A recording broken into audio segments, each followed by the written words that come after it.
Bonjour. Est-ce que vous pouvez vous présenter, s'il vous plaît? Oui, bien sûr.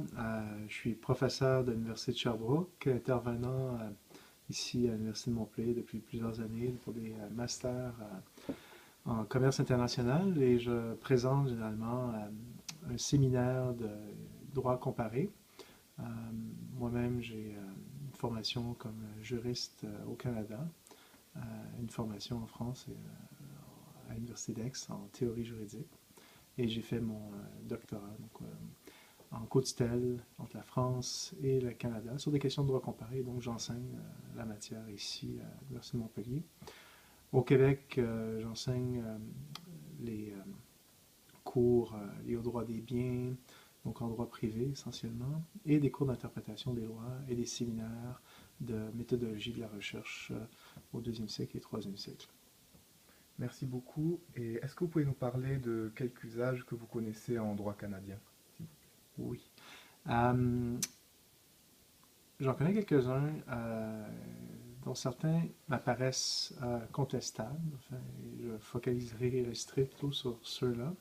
En droit canadien, il y a ce qu'on appelle la loi sur les langues officielles qui prévoit que chaque décision des cours ou des tribunaux euh, doit chaque décision doit être traduite dans l'une des langues officielles, donc rendue dans une langue et traduite dans l'autre, de manière à ce qu'elle soit disponible euh, au public.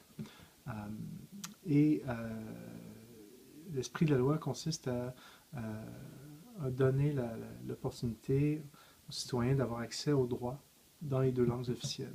Donc, pour nous, l'accès aux droits s'étend jusqu'aux décisions des tribunaux, parce que les décisions constituent des sources de droit.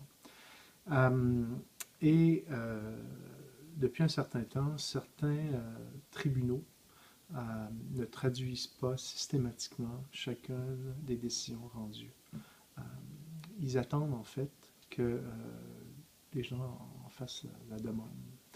Et c'est une pratique qui est répétée et qui s'étend dans le temps et qui s'est d'une certaine manière généralisée à l'intérieur de certains organismes administratifs qui sont considérés comme des tribunaux au sens de la loi.